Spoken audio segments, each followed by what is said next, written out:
Hello, breathing friends. Welcome back to my channel. If you're new here, welcome. My name is Balia and I create content on everything yoga and pretty much my life. Thank you for tuning in.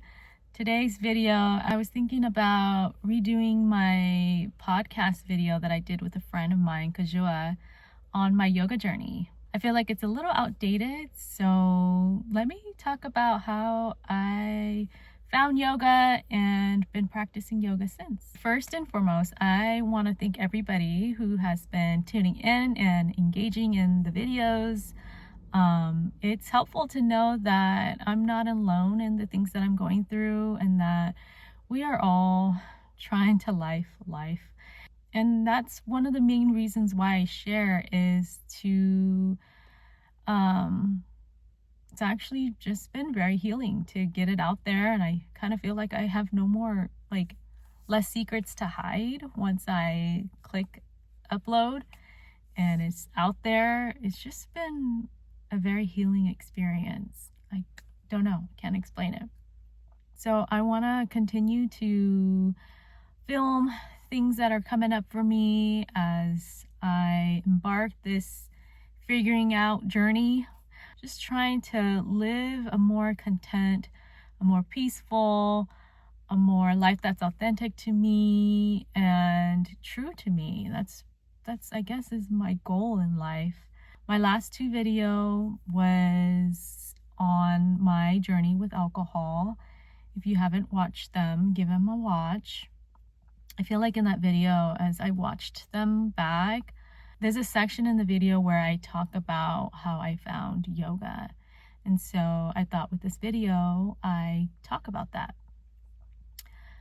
So it was somewhere in 2013, 2014, my family and I, we decided to move to Arkansas. And I was still in the midst of drinking and very confused, not really sure how to navigate my life. I felt very lost and very disconnected with myself. But there's something inside of me knew that if I wasn't going to drastically change the way I was operating, that much wasn't going to change, that it was just going to continue the cycle of drinking, numbing, pretending there's nothing to address. And yeah, so my partner and I, we made the decision to pack all our things and move to Arkansas. We had one family member that lived there. It was his brother, and we decided to open up a small mom and pop, hole in the wall restaurant. And I helped my husband run that restaurant for about 2 to 3 years. Those years were rough. We were 1,000 miles away from home and quickly found out that it's a lot of work to keep a restaurant up and going and consistently going. I was burnt out. It was day and night, operating the business for 10 to 12 hours. And then before the business and after the business, it was planning and purchasing things to keep it going. Yeah, I was away from family. It was rough. It was just the three of us and my brother, and we met some new friends. And so we had some support system, but it wasn't home to us where we had already established, community connections and siblings and parents that we have support from. So eventually I grew weary again, and there was something in my stomach that was just like, Bao, you gotta do something. You gotta do something with your life. I wasn't sure what it was, but I decided to sign up for a gym membership down the street. There was a gym, and I was like, let me just move my body and we can start there. So I went to the gym, I went on the treadmill, there was an indoor pool, and so I was enjoying all the amenities of the gym. And then one day I found out that they do yoga there. And so, I was already paying the monthly fee, and I was like, hey, let me just try everything. They offered all kinds of classes, like swimming classes, bicycling, a lot of things. This gym was pretty cool. I went to the yoga class, and it didn't feel like a gym yoga to me. It felt like a yoga studio to me. It was upstairs. It was very secluded, quiet. The yoga teacher was very calming, and the group of people that were practicing, it seemed like they have been practicing for a while.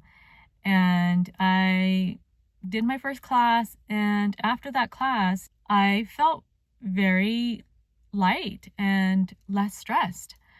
And whatever feeling that was, I continued to keep going. I just knew that somewhere in between those experiences going to the gym yoga, I had that gut feeling again, like learn more about yoga, dive deeper into yoga. And so then I pulled up my phone and I Googled yoga teaching training programs. I want to learn, not to teach yoga, but I want to learn more about yoga. And I thought that the only way that I could learn more about yoga is to learn how to teach it.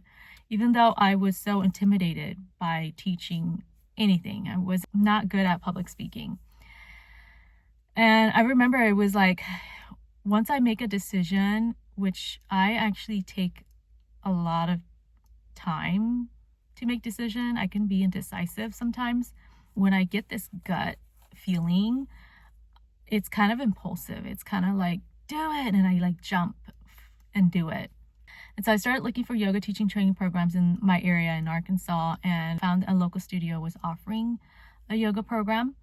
Mind you, we just sold our business. I had been unemployed for a few months. Yeah, and so I took a little bit of that money that we made from selling the business, and I was just like, screw it. I'm gonna dive into this practice and see where it takes me. Okay, I'm back. It's the next day. My phone died, and a bunch of things happened in between that, and I was gonna record later in the nighttime, and then I got tired, and here I am.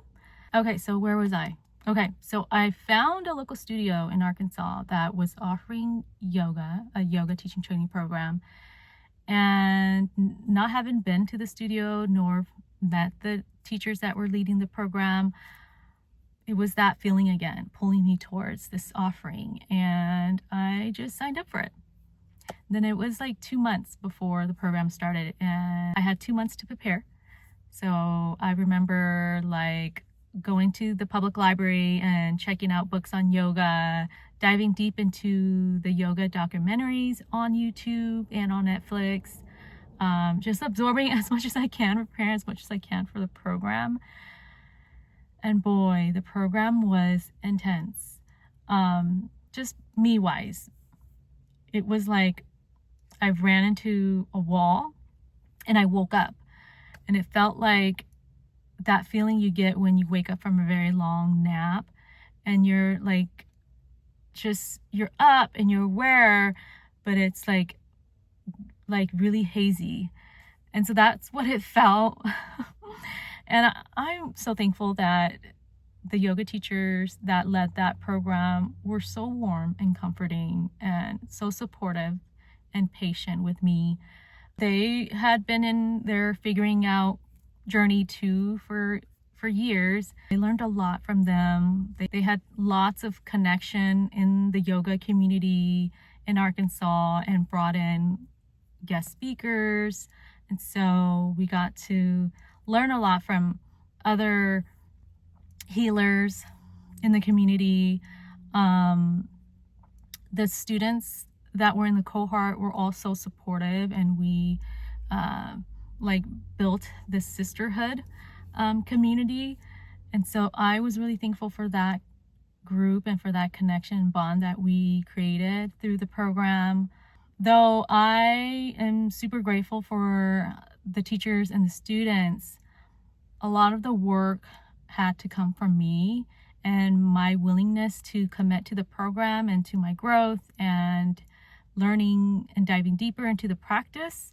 And so that was a challenge in itself. But I felt so connected to it that I was all in. So yeah, I guess I've been all in since that day. The yoga practice has taught me through movement and through breath and through presence to calm my nervous system, the fight and flight, the survivor mode that I've been in for so many years, to settle into my breath and body and tune into that intuition. So that gut, that thing that's been pulling me towards certain things, that was my intuition the whole time.